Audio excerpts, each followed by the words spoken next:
Cheesehead TV brings you two guys who like to think they know something about football.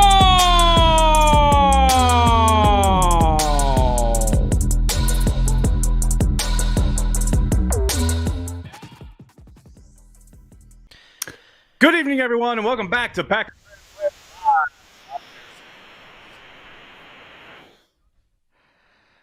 Oh, we lost Nagler's audio. We lost Nagler. We got my That's not good. Oh, there we go. We got you. We got you.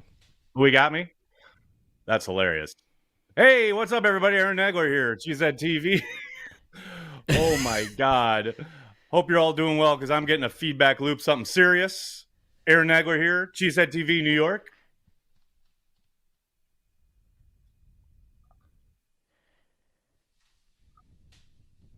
That's amazing.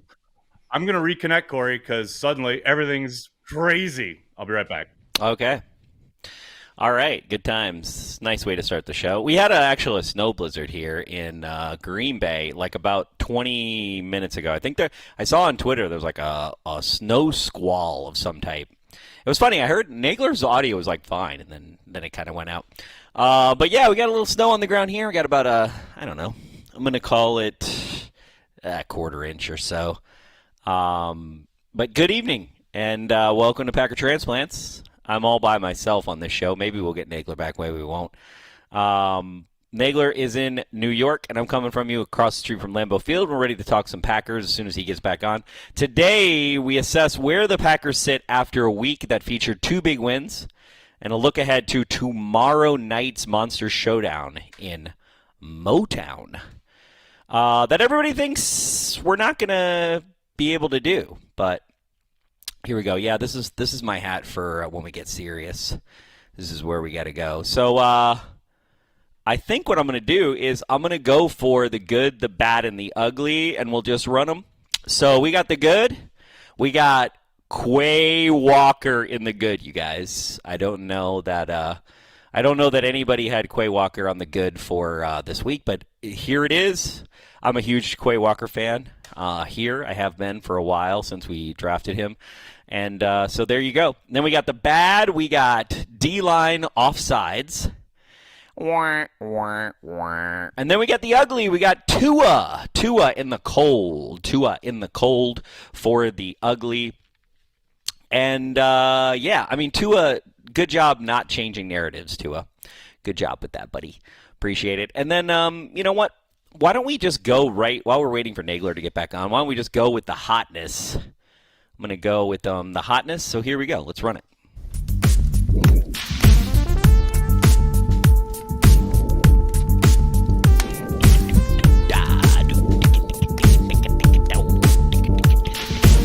Water testing. How we doing?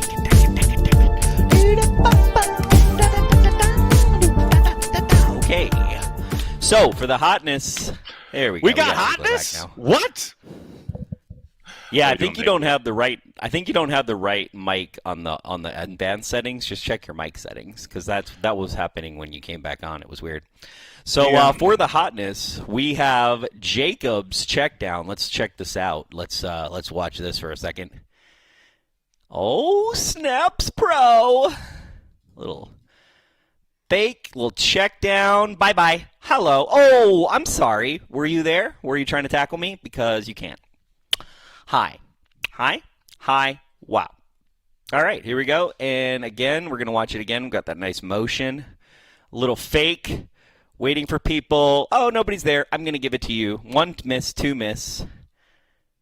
Look at this. He could 3 go out of miss. bounds here, but he says no. 4 misses. 5. Take 6 guys. The 6th guy finally got him down. Nice. Good job. What I love Good is that job. he could go out of bounds there at the end, and he says, nope, I'm going to hit this dude and get 5 more yards. That's my favorite part of that. Like, everything's great. The move is awesome. Getting up the left sideline, totally dope. And then I could step out of bounds, but I'm Josh Jacobs, so I'm going to destroy this guy and get 5 more yards. That's hot. Brandy, what do we have on tap today, Corey? Oh, yeah. Good times. I mean, that was a good one.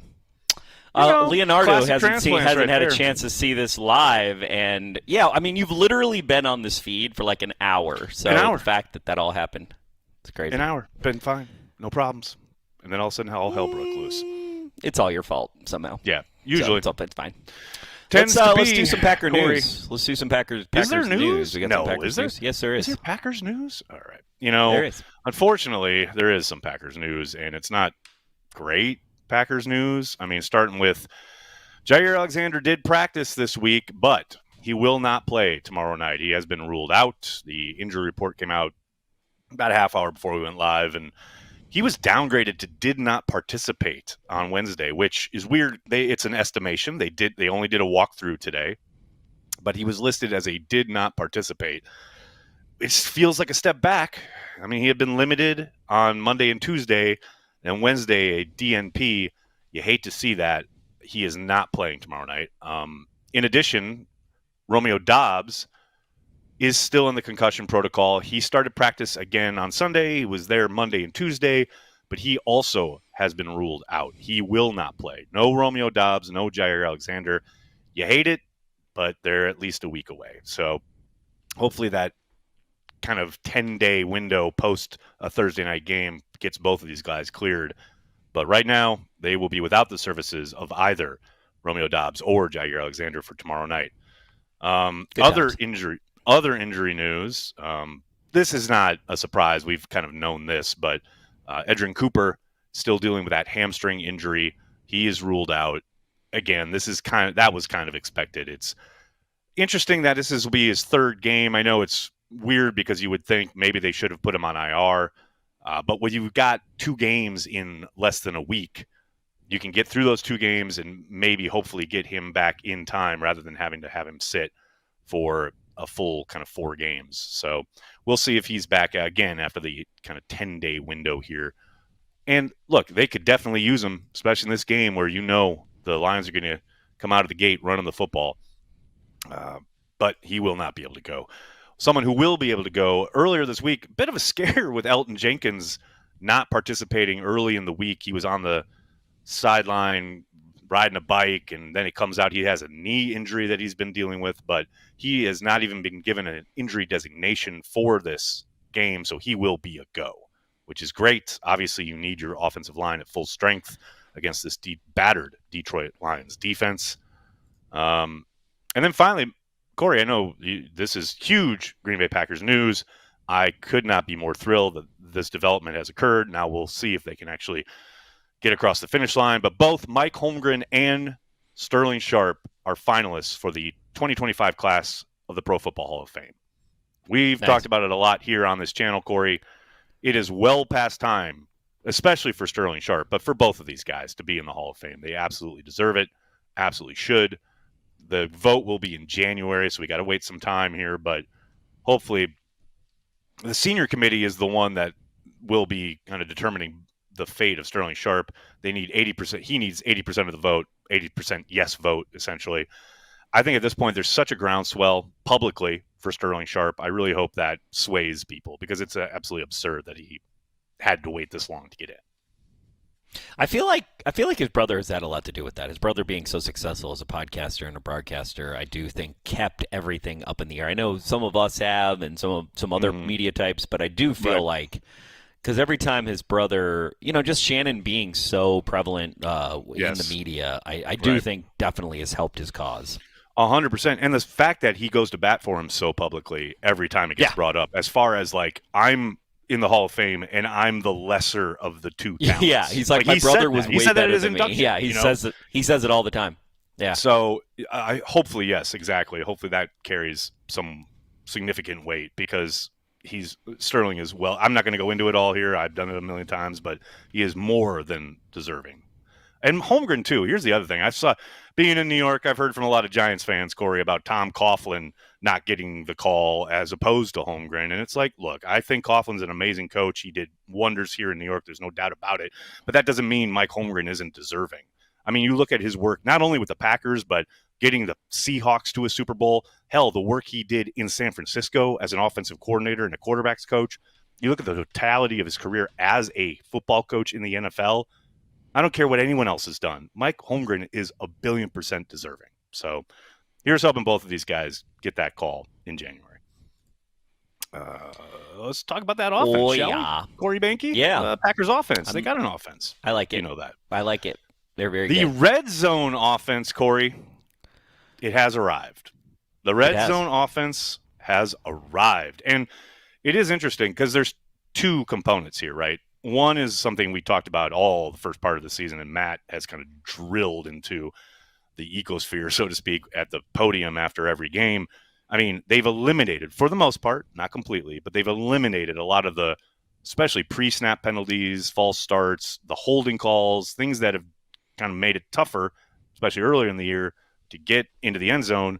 They've really put a clamp on that in a good way since the bye week. And then the other thing is they've leaned into Josh Jacobs. I mean, the fact that they can kind of stop trying to make everything happen and just bulldoze their way into the end zone, that has made a big difference.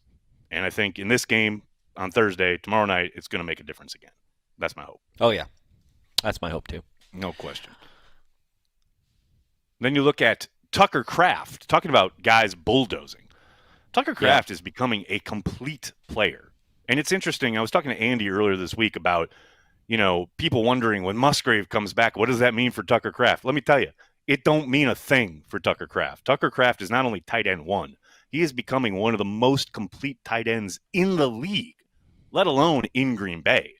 Like the way he has not only kind of flourished as a blocker, as a receiver, as a yak monster. I mean, there is nothing you could ask him to do at this point at the tight end position that he has not started to excel at. And that's exciting because he's, in year 2? Yeah. And he's still just kind of learning the game at this level. I love it, man. And I love his attitude. I love how he wants to run through a motherfucker's face. He doesn't want to step out of bounds. He wants to take you for a ride. I absolutely love this kid. I'm really happy. I feel like Tucker Kraft is progressing in his career like we wish LVN would progress in his career. Yeah, I think that's fair. However, LVN's starting to make some waves. Maybe not to the level that Tucker has. I needed and I wanted more, but yeah. I feel you. Better late than never, but I hear you. Speaking of Tucker, though, I mean, this has been an ongoing theme with the Packers, regardless of who's catching it. Checkdowns are turning into first downs, and that is supremely promising for an offense that is constantly looking for the shot. They're always looking for those deep shots. They're always kind of dialing them up. Matt's not shy about doing it. Jordan's certainly not shy about letting it rip. But Jordan knowing, okay, it's not there, getting that to my check down, whether it is Jacobs, whether it is Kraft, hell, anybody, whether it's Ben Sims, it has mattered. These guys are turning these checkdowns into first downs. And that is, I mean, comparative to where they were and what they were doing with them earlier this season, I mean, that's just hidden yardage. That's like extending drives. It's affording you opportunities to get into the red zone, score those touchdowns. It's such a kind of, it feels like a nothing burger kind of story, narrative, what have you, but it is so important and huge and has been since the bye week. And Jordan being willing to take them has really transformed this offense. Yeah, and you got to imagine like his confidence in having those checkdowns do that. He's going to throw it to the checkdown more, which is kind of a positive feedback loop, which is kind of nice. 1,000,000,000%, and I think that's a really good way to put it. Yeah, I definitely feel like he got some of the bad habits he got from Rodgers were, anti-checkdown. Because Rodgers late in his career was the most anti-checkdown quarterback you've ever seen. Now Rodgers is like, if I can't throw it deep, I'm going to throw a check down every damn time. Otherwise, I'll look like an old man.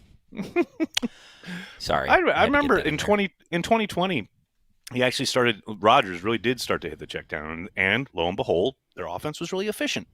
And that's what we've seen here these last 3 weeks in particular with Jordan. There's no shame in it. There's no problem with it. All it does is extend your drive. I love it. I am absolutely loving it. Looking on the defensive side of the ball, Corey, I know you are very dismissive of run defense, and I understand why, but at the moment, Packers rank 8th in the NFL in run defense. I got to admit, I was a bit surprised. I feel like the last time we had this show, we ranked 4th, so...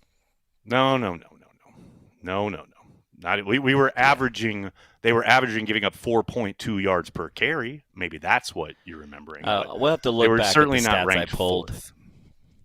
I feel like they were ranked ranked fourth in rushing yards or something. Yeah.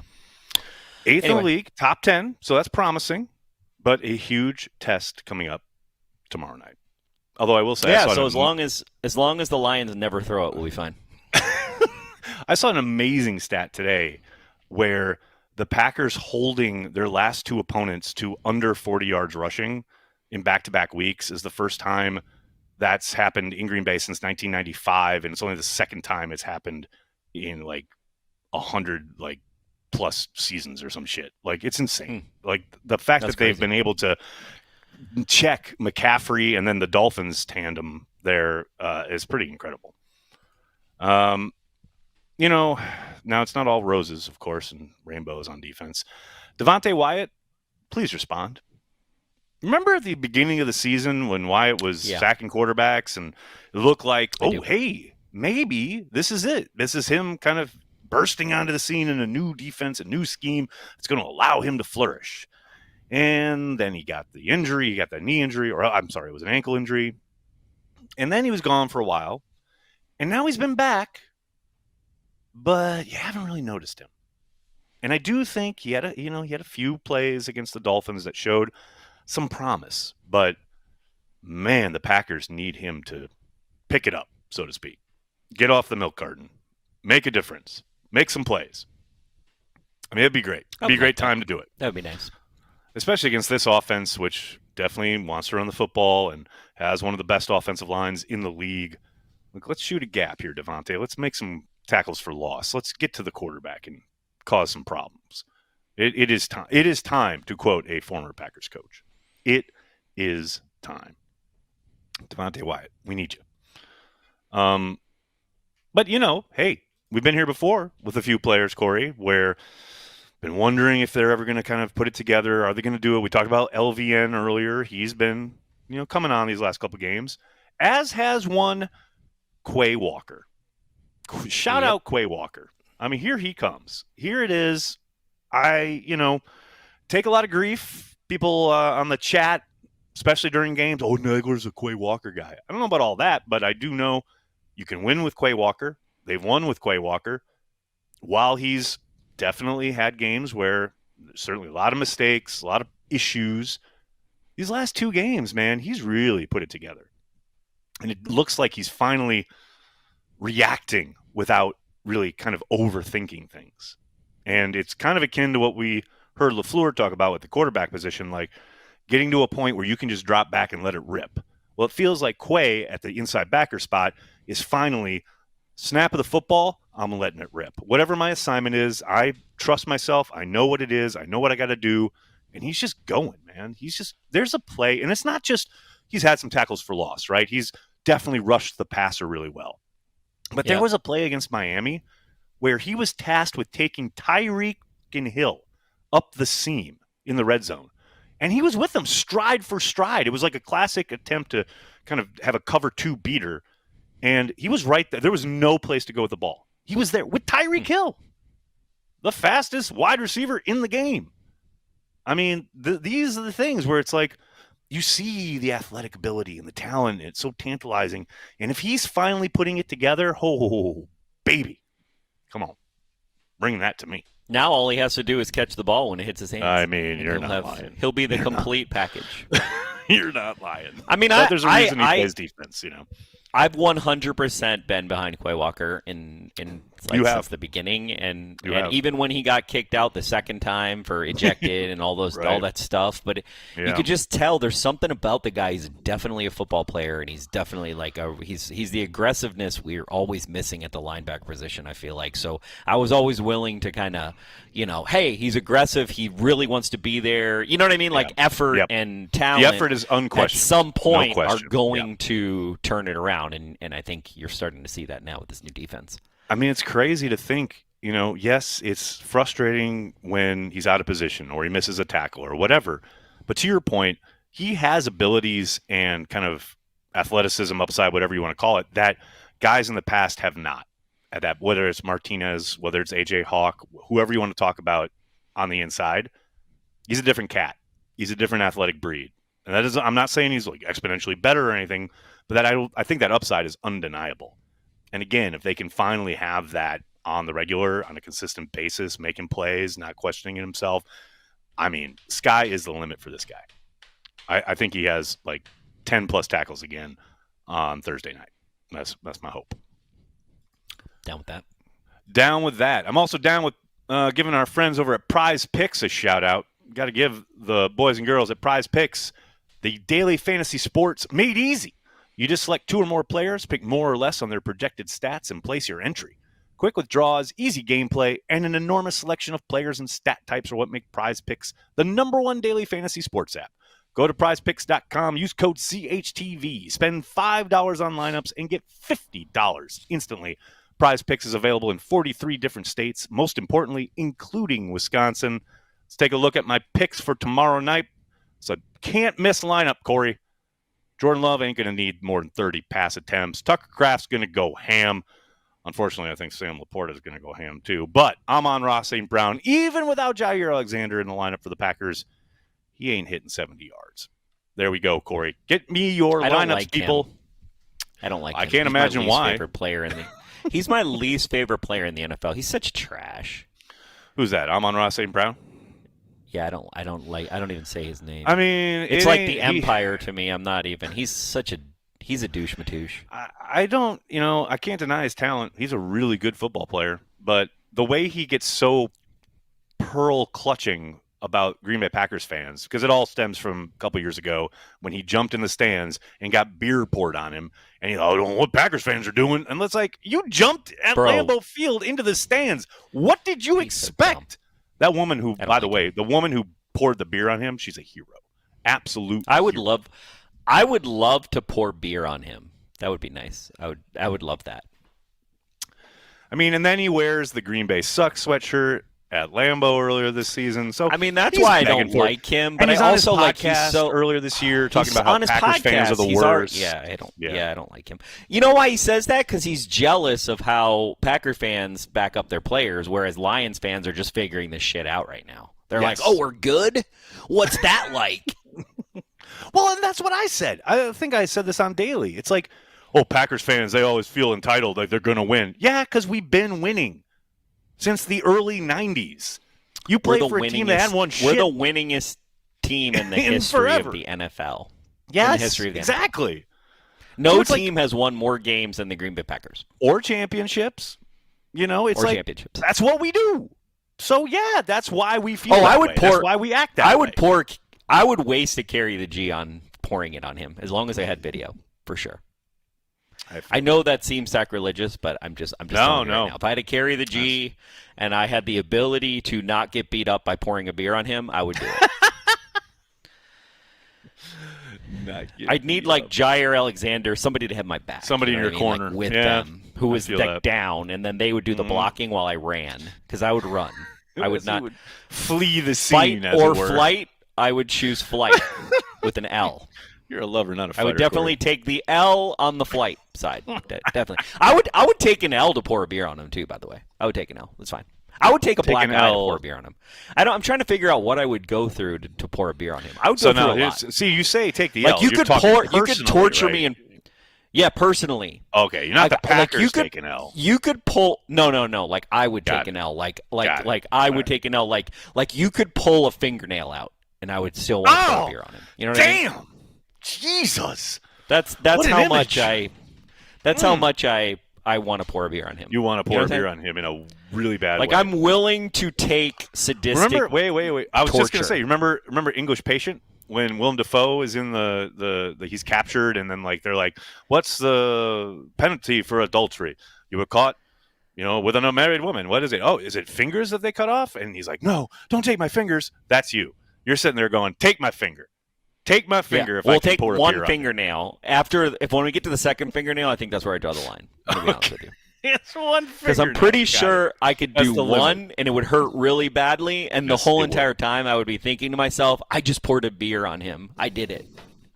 So, but then That's a good it point. would stay with me. But then at the second one, I would be like, "What am I doing?" And I would be questioning my fandom at the second one. So, and I don't want to be in that Only position. at the It's kind of second, like all right. It's kind of like why I don't do fantasy, right? Because I don't want to Right. be questioning my fandom. I don't like questioning my fandom on the reg. Totally get it. I absolutely get it. No question about it. Speaking of Amon-Ra St. Brown and the Detroit Lions, let's take a look at this matchup tomorrow night, Corey. It's weird to be doing the transplants the day before a game, but here we are. Here's a fun fact. The Packers have gained 788 yards in their past 2 games against the Lions. Now, obviously one of those was in Detroit on Thanksgiving last season, and the next one was in Lambeau this year where they took the L. They moved the ball in both of those games. The difference, of course, being this year in Lambeau, they didn't, A, catch the ball with any near the regularity required, and B, a lot of empty yardage that ended up in no points. Whether it was, obviously not converting in the red zone, but then missed kicks. Yeah, they had red zone problems. Things. I mean, it was an issue. We've gotten past those people. We've gotten past those. We're past the red zone point problems. being, they have moved the ball on this team. And that was when they were healthy. They ain't healthy tomorrow. Absolutely not. This is the time in the show where Green Bay, it's 4:26 and it already looks like it's 10 o'clock. It looks like it's 10 o'clock. I love it. What's amazing is, like, legit, when we hopped online to set up the show, behind Corey was an absolute blizzard, like a whiteout blizzard.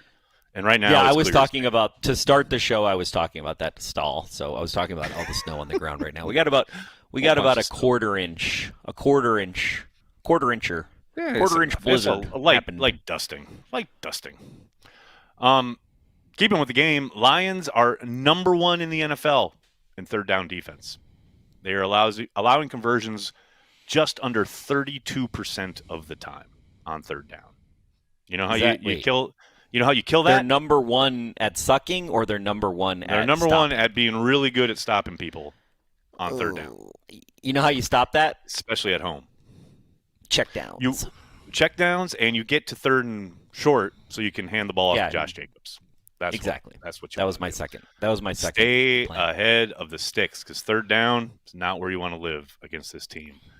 Finally, the Lions are 3.5-point favorites, and as we've discussed often, a lot of times Vegas gives you 3 just for being at home. 3.5. I'm liking this. I'm thinking I need to put some money on the Packers to cover this, because I just don't feel like the Lions are going to blow us out. I don't think the Lions are going to win by 2 scores. I think the Packers are going to win, and I think the Packers are going to win probably by 3. So I think this is a good I feel money. like you really shouldn't bet on things considering how well you do at Prize Picks. So I'm just going to put that out there. But I feel That's like fair. maybe That's fair. maybe you shouldn't bet real money. Like, bet the Prize Picks money, you know what I mean? Because they give it to you. Right. But, like, if it's not sponsor dollars, I'm just not feeling you betting on things. Yeah, You know I'm gonna put up a year's worth of my rent on the Packers tomorrow night. That's what I'm gonna do. Great.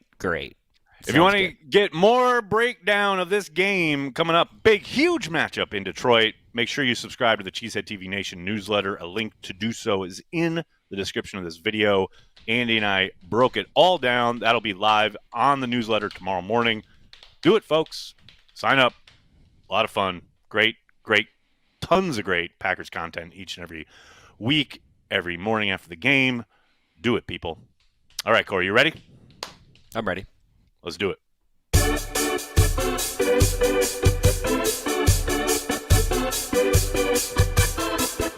This week in the Packer Blogosphere.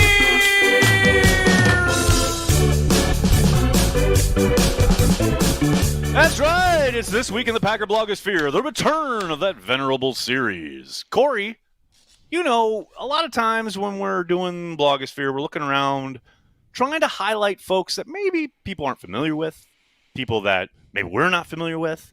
And I got to say, the algorithm for TikTok has done it again. It's discovered a Packers content creator that I had never heard of. I'd never seen literally any of their stuff before I came across this TikTok. And then I looked at the account, and this dude is doing some good stuff. I hope he continues to do it, because it's rare. It's hard to get good football content on TikTok. Like, that's not like staged reaction video. Get ready nonsense, with me while I go to Lambeau. I'm a Wisconsin content creator, and I'm going to Lambeau for the first time. Exactly. It's like, yeah, there's a lot of that. Trash. Like, there's a whole lot of that. But this is really good football stuff. I don't know this gentleman's name, but the handle is Packers on the Rocks. Here he is on Quay Walker. The latest stock is rising Packer players. Your starting middle linebacker, number 7, Quay Walker. As we know, Quay has not had the type of season we anticipated in Hafley's new defense, but he's really came on strong these last 2 weeks in both run support and when his numbers have been called to blitz. For instance, Quay had a number of open field tackles against one of the best running backs in the league, Christian McCaffrey. Not an easy task to do, hunting him down sideline to sideline. Perhaps the best part of Quay's game is his ability to get after the quarterback, and he had pressures on 4 out of 5 of his blitzes against Tua, including one that wound up in a sack in the Packers' best goal line stand of the season. I mean, that's good stuff. That's good, strong football stuff. That's good. I like content. that goal line stand. Nobody believed. Nobody believed, especially not on this chat. I'll tell you that. Remember, Corey, it was over. The tide had turned.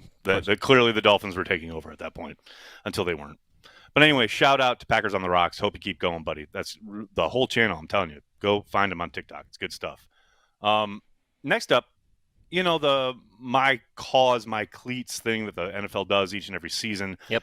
I wish they would let the guys do a little bit more around it, especially on game day, wear the cleats during games, etc. But I love it when players choose something local to them because it just feels really personal and it just makes it matter more. Not that, I say that and it's like so many Packers players have chosen Green Bay causes, which I think is freaking crazy. And Jordan Love being one of them, right? Like he's made so many inroads in the local community and helping kids play football and do things. So I love that, but it just feels really personal when people choose something that's that local to them growing up. Absolutely. Funny. Speaking of local and growing up, I got to say, shout out to this dude who Wyatt found at the Dolphins game on Thanksgiving. This is from one of our YouTube shorts, but you talk about diehard. You want to talk about diehard fan, Corey? Check out this cat. Roll it. All right, I'm here with TJ Corona. Fins up, baby! Go Pack Go. All right, TJ, where are you from? I'm born and raised here in Green Bay. And you're a Fins fan? I'm a Fins fan, man, all the way. What happened? What went wrong? Was it at birth or what? Kind of. Grew up, come from a Hispanic household. Dad's a Cowboys fan, mom's a Packers fan. They tried rubbing their teams off me, and I was like, I just wasn't feeling it. And ironically, the one game that was on TV was the Dolphins that day. Yep.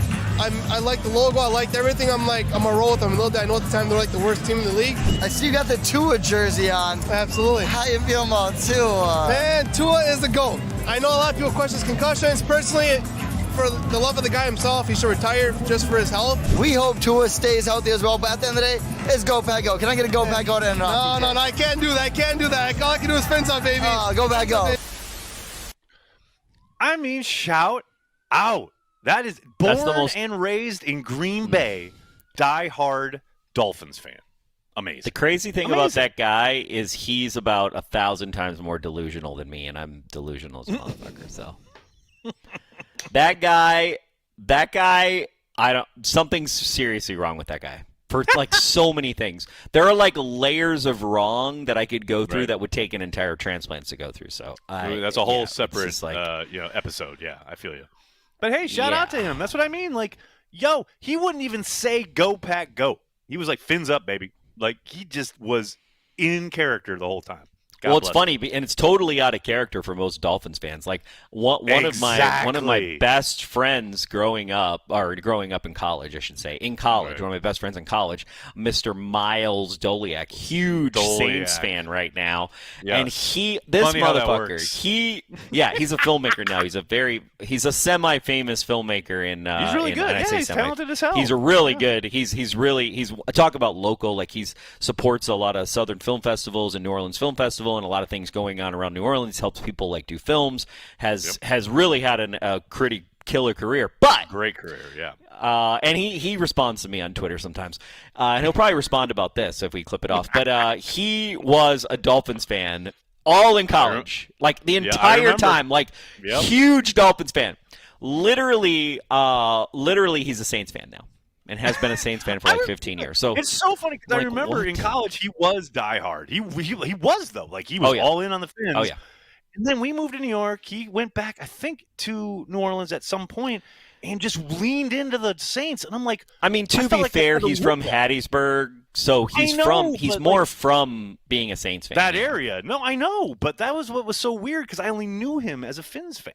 So, yeah, you're right. It's very, very Finns fan. I mean, it makes more – here's the thing. Like, it makes more sense to be a Packers fan if you're from anywhere because, like, you know, it's the best team. Let's be real. It's so great. But if if you're going to pick a team, don't pick the fucking Miami Dolphins. Like, you just got to be out of your mind, bro. But that's my point. Like, Homeboy even said, like, I didn't realize they were the worst team in the league. Like, but he stuck with it. He stuck with it. Bless that kid. Bless him. That's diehard right there. That's the definition of diehard. God bless him. All right, let's see what's going on in the YouTube chat here, Corey. What are folks yapping about?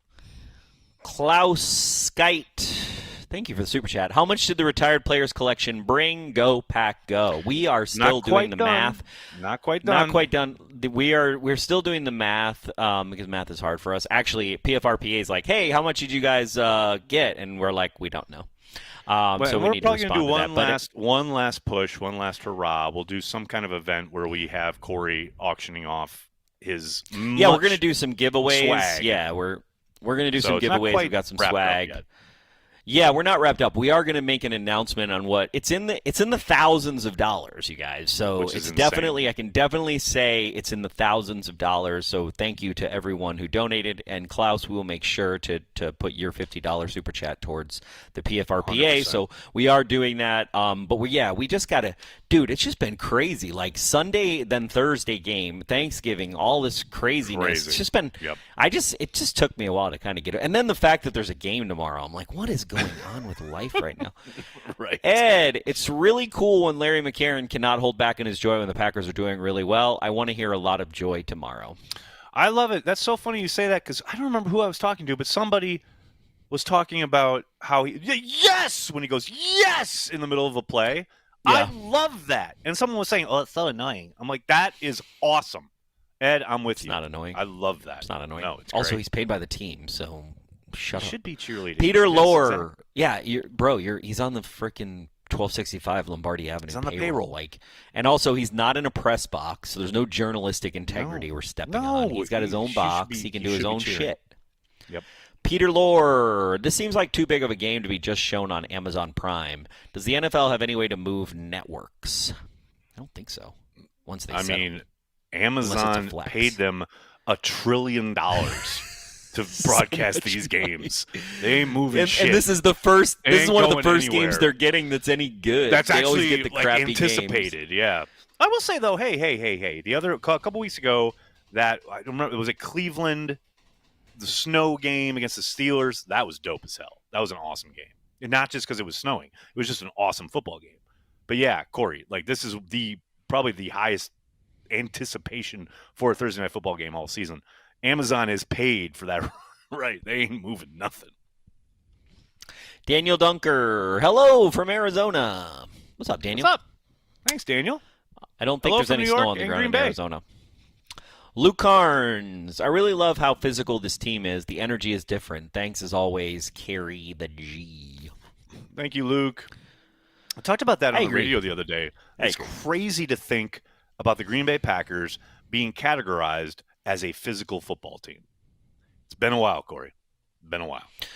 You know what's really crazy? And people, this is just a perspective thing because I like to bring different perspective and point of view to a lot of things. But if you just take a second and you sit down and you go, a year ago in October, let's say, right? So like about 13 months ago, right? Call it 13 and a half. Let's just call it 13. 13 and a half months ago, the entire 50% of the state of Wisconsin. So what I'm going to say are the casuals, the casual Packer fans. Yes. They were very unsure about this team. There were a lot of people, I will not name names, some of them sponsored this here program, that were little skeptical. They weren't the diehards that you know and love when you watch Cheesehead TV. I'm going to put myself in that category, though I definitely don't think I'm as diehard as I should be, to be honest with you. But skepticism was rampant. There was a lot. Rampant. There was rampant skepticism. And so the fact that we're here, right? The fact that we turned the corner, and it's so funny because no Packers fan except for me apparently sees this as a second-year team. The expectations going from last year into this year was like, okay, we're back, we're going to the Super Bowl. And, like, the reality is, like, salary cap-wise, new coaching-wise, all of the things, player like, they don't really – all of it. Yeah, you know, and they don't play in our hands, and especially the division, right? If you look at the division cycle right now, like, we are salmon swimming upstream. Like, if we do not win this game tomorrow night, there's a chance we don't make the playoffs. It's crazy. And it's just crazy. That's a minimal chance. I mean, yes, of course there's a chance, but it's a minimal chance. And look, but it's crazy that you're even talking about a 9-3 team that might not. You know what I mean? It's just crazy. No, absolutely. No question. No doubt about it. But you're right as far as like where the programs are and where Packers fans' expectations may live, right? But it was like I was talking about earlier with Amon-Ra St. Brown. That's the expectation in Green Bay. It's Titletown. Like, yes, we have a functioning offense. We have a pretty good defense. Okay, we're going to the Super Bowl. That's Packers fans, which I get. They've been spoiled, as they should be. Right. Well, here's the thing, though. It's Packer diehards have that mentality. But the casuals, I feel like, they were ready to walk away for a couple of years, I feel like. And then they got brought in. You know what they remind me of? It's like the Seattle game. Yeah. It's like the Seattle game, right? It's like casual. Like Seattle fans are the only a team that would have to create the 12th man. Right. You know your fans are casual as fuck when you have to create the 12th man. Do you know what I'm saying? You got to create a program to lift up your fan base because they suck so bad. So in 2014, literally half of the stadium left because they thought that we beat Seattle. The game was over. Packers are going to win. Yep.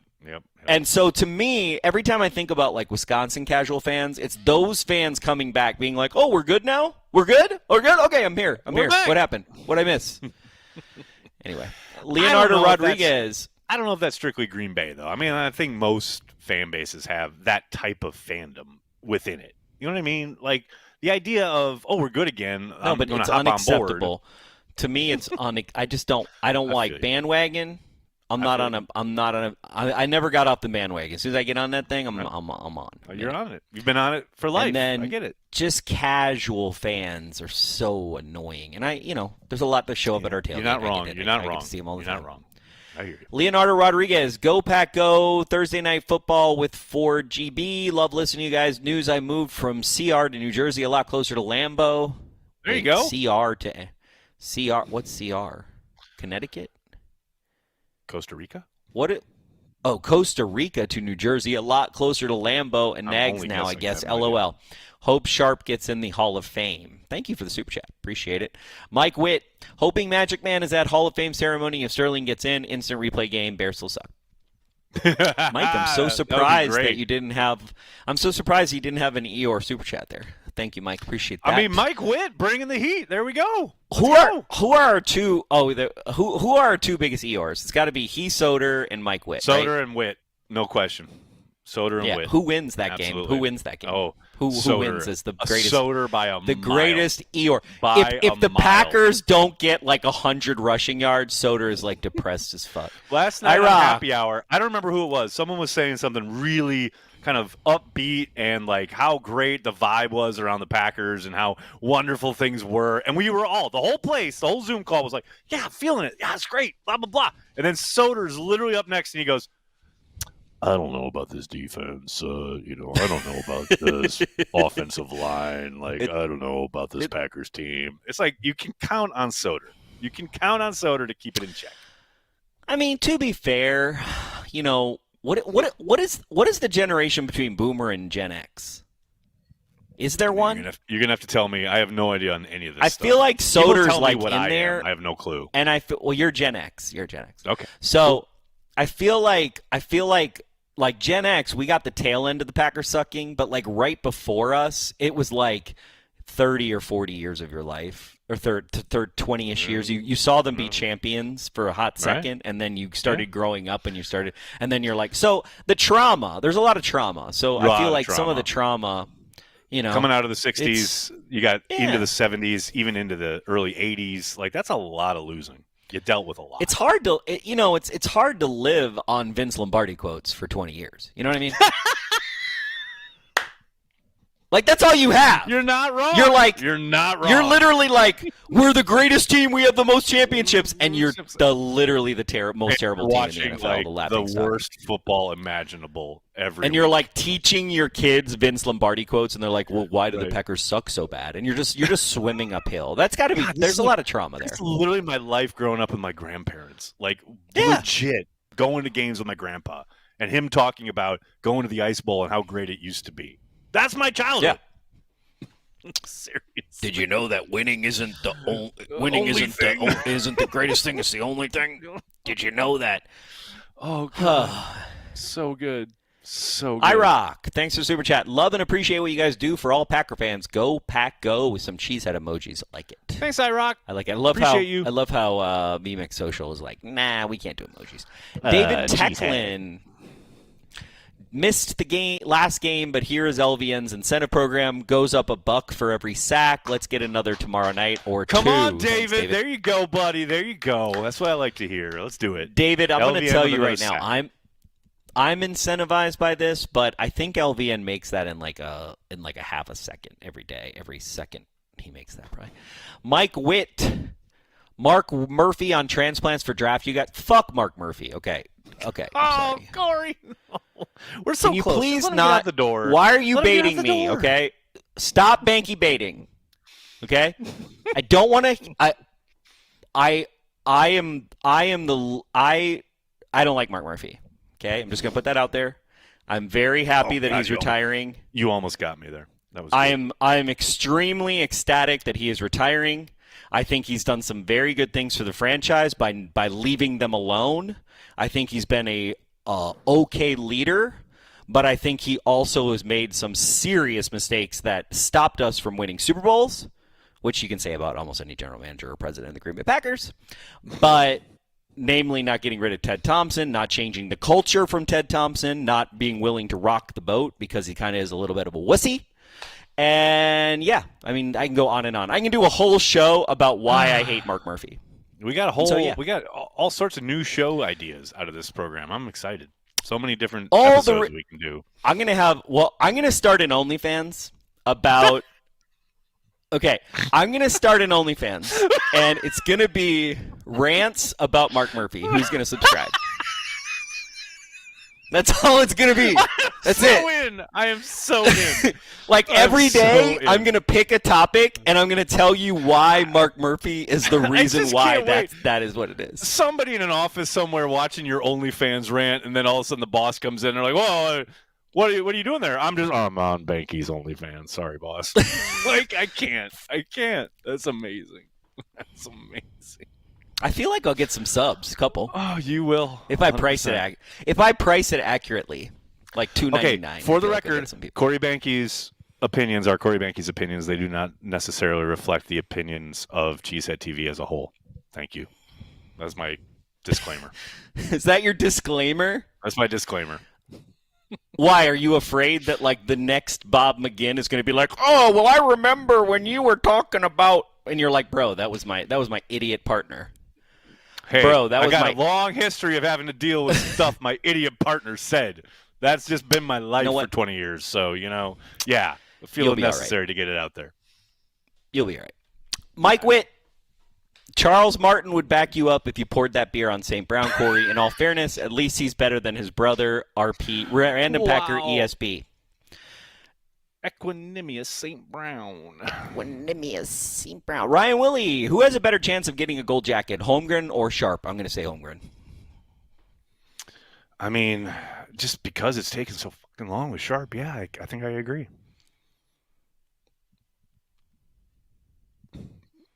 Dennis, okay, pretty sure Mark Murphy's not coming on Transplants. That's all right. We'll get Brian. We'll get Ed. We'll get Ed. All right. Yeah, I mean, isn't at this point Mark Murphy is like a recurring character on Grossi's YouTube channel anyway? So I don't. Mark Murphy thinks I'm Tom Grossi. This is how much I like Mark Murphy. Do you know what I'm saying? He literally asked Tom Grossi if I was Tom Grossi. What? No, he didn't. Yes. Stop. Yes, he Stop. did. He did. Stop. This is like 2 years ago. He was like, "Oh, are you gonna be the one that rents Titletown office?" He told Tom Grossi that. Oh 100%. my God. 100%. Happened. I have it not on hearsay. Mike Witt, thanks for the super chat. Is it just me, or does Kraft remind you of a young Kittle? His yak, his personality, just love that guy. Negs, is Musgrave done for a year? Hope not. Mike, no, on Musgrave, the kind of the repeated quote from Matt is that there's a chance he's back late December. He did have surgery on the ankle, I want to say now about a month, maybe over a month ago. So he's got to recover. He's got to, hopefully get back. There is an opportunity or a possibility that he's back, say, the last game or two, and then hopefully into the playoffs. But definitely not done for the year, according to LaFleur. Adam Kepke, how can we get Larry McCarron and Wayne Larrivee as TV announcers? There's something about those two calling a Packer game. It's pretty dope, right? It's pretty great. But they should just do the alternate. They should have alternate broadcasts. So you can choose Spanish. You can choose alternate broadcasts. Because Amazon does this, right? Amazon has several different types of broadcasts, and I would suspect as time goes on, maybe the NFL and the broadcast partners start to open some of that up. The problem is that then would take. I mean, ESPN's seen a little bit of this with the Manning cast, but that takes viewers away from your main program, and the whole point is to sell advertisers on everybody's watching this program. So I don't think it would ever really truly happen in a meaningful way, but God, you're right, Adam. It would be phenomenal to get Larry and Wayne on a television call sometime. It'd be dope. Johnny Rivers, I can't wait to see Shannon induct Sterling into Canton. The injustice of the sports writers withholding such a generational talent to immortality out of spite has not only been petty, it's shameful. Time to make things right. Johnny, you couldn't be more spot on. The fact that the entire 20-year window of Sharp's eligibility came and went without his ever being a finalist is fucking absurd. It is absolutely absurd. The guy should have been in years ago. Live from Stadium Drive, is that Matty Day? What's up, Matty Day? Larry's yes in the 2013 season finale, the best. Man, got to give you guys a shout out. If you guys have not heard, Live from Stadium Drive has finally made Gutekunst their hit single. Okay, I may have just named it that. It's not really a single. It's not a hit, but it's fucking awesome. Make sure you check it out on Spotify. It is absolutely hilarious. It was originally on their show back in the day on YouTube, etc., and then they did a studio version of it. It is amazing. It is hilarious, and we should play it on this here program next week. Nathan Hooper, going to the game tomorrow. Can't wait to get a dub in a hostile territory. Go Pack Go. Also, thanks for supporting our fave players of the past. Thank you, Nathan. Thank you, Nathan. Appreciate it, buddy. Good luck tomorrow. Don't take no shit off from any Lions fan. Stand your ground. Eeyore Soder. Interesting that the Packers O-line is never really talked about as being among the best in the league. That is interesting. It was crazy. I saw today they are one of the best. They absolutely are. And I saw today there was talk about all-pro and all this stuff along the offensive line. There are 2 Lions players, which, hey, shout out. They are very, very good. Excellent players. Not a single Packers among them. Packers are just going to keep doing that work. It's fine if you don't want to talk about it. Packers are just going to continue being awesome. It's fine by me. Mimsy, has Amazon caught up to live extreme quality? I think they had a pretty good year now. Yeah. Netflix now, that's a whole nother thing. Netflix gets game, I'm scared. Yeah. Holy cow. I mean, Christmas Day, the Christmas Day game is on Netflix, so God help us. Yikes. Yeah. I mean, they learned a lot from the UFC thing, so I hope so. We'll find out. Porkmaster, my Packer buddy at work said he's happy for Lions because they've sucked forever. It made me sick. F that team for twisting Love's ankle after that play. GB is going to burn that stadium to the ground. Yeah, that is. Look, I'm not on the Lions are dirty tip. I don't think that's true. I'm on that tip. But that play was seriously problematic and questionable. I will 100%. But didn't one of the dirtiest players used to play for the Lions? Ndamukong Suh? Ndamukong Suh when he stepped on Aaron Rodgers, and he stepped on him. You're not lying. So they have a history of dirty players. Yeah. Dirty ass player, no question. Also, this whole Lions bandwagon thing is just it's so annoying. Driving you nuts, isn't it? It's just annoying. They're really good. They're a like really good Craig team. Carton I get and it. all these people who'd never watched the Packers who are just like, Right. the Dismissive. Lions and the Right. Lions. Just like, whatever. Yeah. Whatever, bro. We Well, all just beat the remember, Craig fucking Carton Eagles. said, We almost beat the Lions. the Cowboys were going to blow out the Packers in the playoffs last year, and then the exact opposite happened. So if Craig Carton says, the Lions are going to take care of the Packers, well, the Packers are going to take care of the Lions. That's just fact. Yeah. Andrew's Paradise, random Packer, Cecil Isbell. That's one of my favorite roads. It's phenomenal. I don't know how random that is, but that's pretty phenomenal. I was about to say, he's not very random. No. I mean, outstanding talent.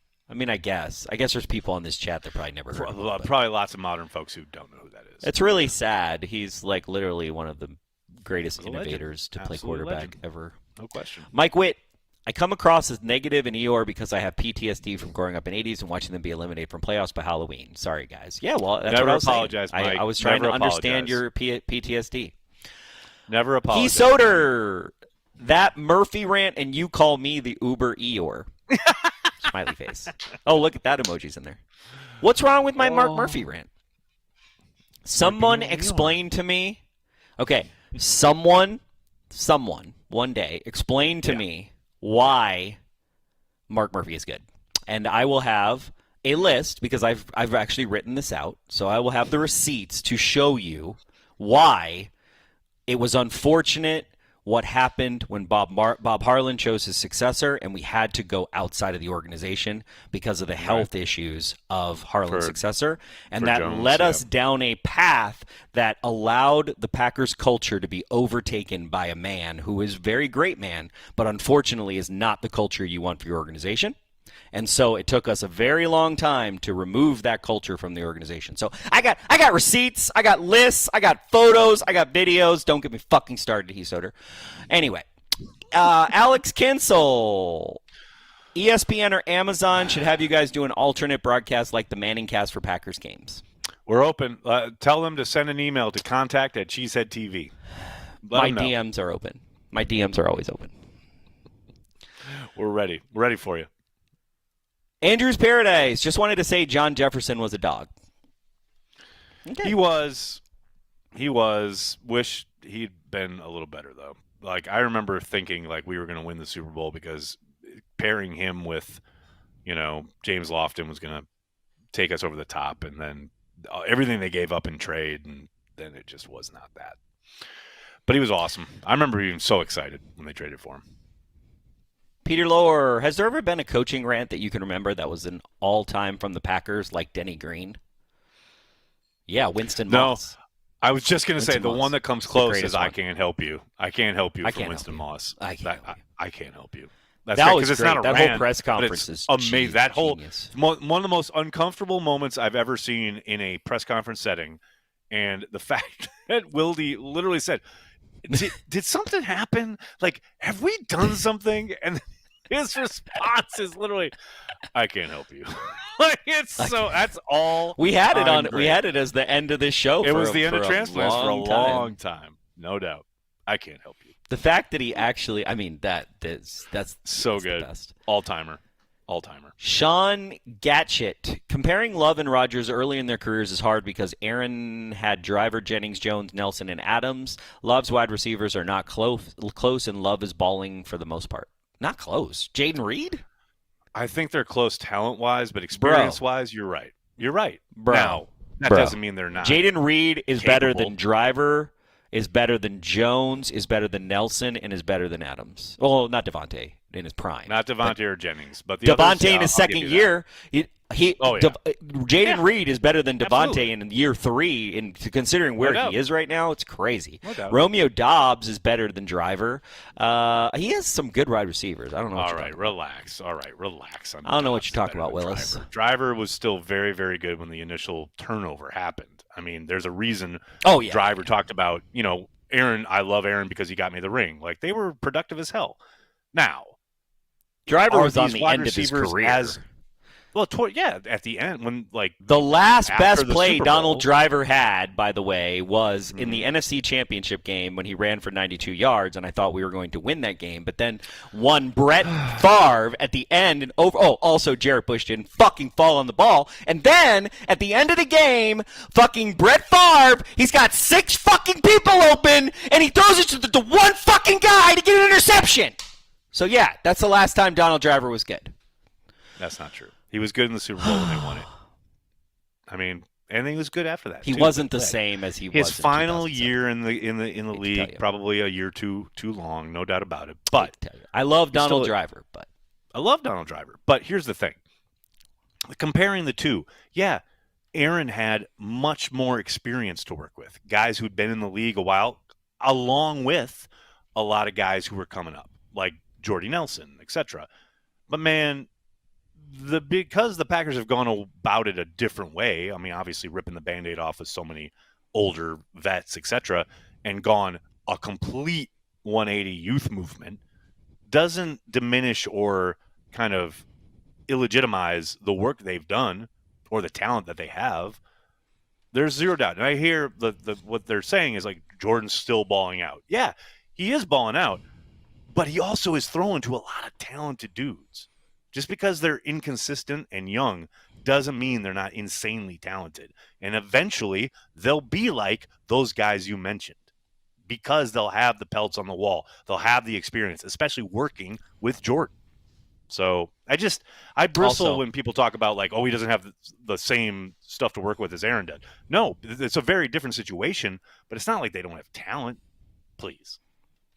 Also, I'm just going to say, I'm just going to caveat. I'm saying that Dobbs in this year is better than Driver in 2010 or even 2009. I'm not saying better than Driver in 2005 or 4 or 5, 6. That's all I'm saying. So okay? the man's only the all-time leading receiver in Green Bay Packers history. So, yeah, he's pretty good. Pretty good dude. Pretty awesome. Yeah. But Dobbs is better than him than in 2010. That's all I'm saying. Eric Slate, when Aaron Rodgers was taking over. Or actually 2009, sorry. Eric Slaby, I will do a fucking watch party with you, and we will watch every game from 2007 until 2010. So mad I have a different opinion than you. It's just a different opinion. Like, no, your opinion is wrong. No, I'm getting upset because your opinion is wrong. He's good and inconsistent. Driver was an absolute picture of consistency. Like, no. Not later on in his career. I think you're exactly. I think you're revising history. Year, you're revising history. The final season, you are correct. Not just the final season. From 2007 to 2010. Eric Slaby, thanks for your super chat. What are your thoughts on the Aaron Rodgers doc? Who's Aaron Rodgers? Jacobs is better than Grant. I mean, yeah. I love Ryan. I know Ryan. But yeah. Yes, correct. Aaron Rodgers is in a doc. Have we Netflix. Reached peak Aaron Rodgers yet? I thought we reached it like 2 months ago. And I feel like we're still in it. I just don't care. I'm glad he's not a problem. Does anyone care about Aaron Rodgers anymore? Does anyone? Some people do, apparently. Someone just super chatted it. Sorry for you. Mike Witt, me and Soder should do a Packer watch along, LOL. Now we're talking. The Eeyore watch party. I think our run defense is worse than our pass defense. Really? I think our special teams is worse than our run defense. And the best part, Corey, and that's like after the second drive of the first quarter. Like, we're gonna lose. We're gonna lose, you guys. We just gave up 7 yards and they got a first down. They have 5 minutes time of possession above us. We're going to lose the next quarter, you guys. Guys, we're going to lose. We're not running enough. I don't think we can do it. So good. This game is over. Guys, and it's the start of the second I know it's 30-10, but I don't know. If we don't do something, we're going to lose. We love you guys. It's so true. It's so true. We're obviously, part of this is like projecting what we read on the chat every single fucking game to these two guys. Like, I know Soder knows ball, and Mike's a really great dude, and he's all in. He's very passionate. But, man, I'm telling you guys, if you're on this end and you're reading the chat whenever anything happens, like anything that isn't a big touchdown play or fireworks or whatever, man, the chat is just like the Packers are like the Browns. Like, that's what it looks like. Like, oh, we suck. Oh, this is terrible. Oh, God, fire everybody. Cut that guy. Bench that guy. Blah, blah, blah. It's like, yo, take a breath. I am begging you. Begging you.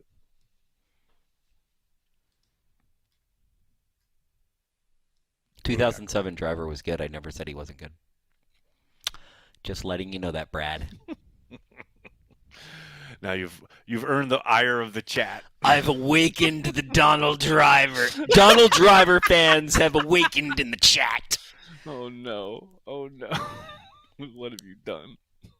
What have I done? And maybe I'm going to get to see Donald Driver in 2 weeks, so that's going to be fun. We'll have to replay some of that. I'll have to be like, Relax. "Hey, Donald, do you think you were good in 2008, 9, and 10? Because I said you were kind of trash, and we were just kind of talking it through, and I just want to get your opinion on it. Thanks." I'll hang up. Long-time listener, first-time caller. Donald, how do you feel about your performance in the 2007 NFC Championship? Hey, Donald, did you think that Brett Favre was any good in 2007? Like, at the end of 2007 NFC Championship game, how did you feel, Donald? Did you feel depressed like I did? I'm going to veto. Were you as cold as I this. was? Okay. I'm going to use my Soder, standing as a co-founder of Cheesehead TV to veto all of this. I don't believe there's veto. I don't believe we put veto. I believe there is. I believe there is. I think it's in the bylaws. Soder, Green Bay does kind of sucks when they go away from the run. That checks out. There you go. That checks out. See? Everybody's Facts like, only. please like don't ask him that. Knows, I think Donald would laugh ball. at me if I asked him something. He knows ball. I think he'd be fine with it. Let's not do that. No. Okay. I won't. That's all we got. That's it. Okay. That's it. That's all we got. That's good. It's over.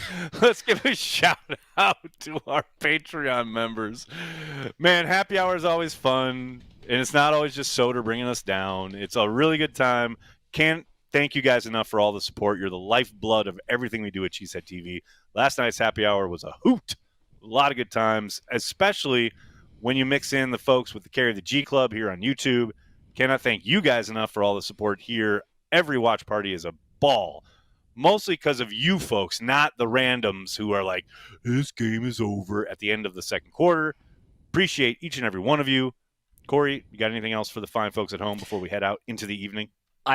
I actually do. Doug Hype TV. This driver debate is what I live for. Peak 2011, 2016. Jordy is way better than any wide receiver on the roster right now. Reed is better than Super Bowl Jordy by a hair. Okay. Yeah, I mean, Jordy dropped a couple passes in that game, and no doubt if he's a little more consistent, Rodgers has some records. That's very true. I mean, Reed's a dog, and he's only getting started. And I think Jordy was on a similar tip. Similar trajectory, no doubt. Mike Witt, I go to a Cheesehead TV meetup. I want to meet Soder. That's exactly what we need. I think we need a Cheesehead TV Soder was there. Where were you, Mike Witt? OnlyFans. We need Soder a Cheesehead TV Eeyore. I'm gonna start a Mark Murphy. I hate Mark Murphy super fan OnlyFans with Heath Soder and Mike Witt. So thanks. Okay. It's gonna be the Eeyores and the I hate Mark Murphy's club. Oh my God. Are we good? Are you done? Can we head out now? And Am I done? I was just reading super chats. As you've gone down scorched earth on like half the folks in the Packers orbit. Are we good? Nah, only one. Only one. Okay. He just so happens to be the president, so you know. That'll do it for this episode of Packer Transplants. We'd like to thank everyone who makes Cheesehead TV part of their daily Packers routine. We are and will always be devoted to Green Bay Packers fans worldwide. I think it's a fluid situation, and we're I know you guys love it, especially Nagler. I can see you smirking at me right there. We're going to take it one day at a time, and just it's going to be fluid, though. That's all I can tell you.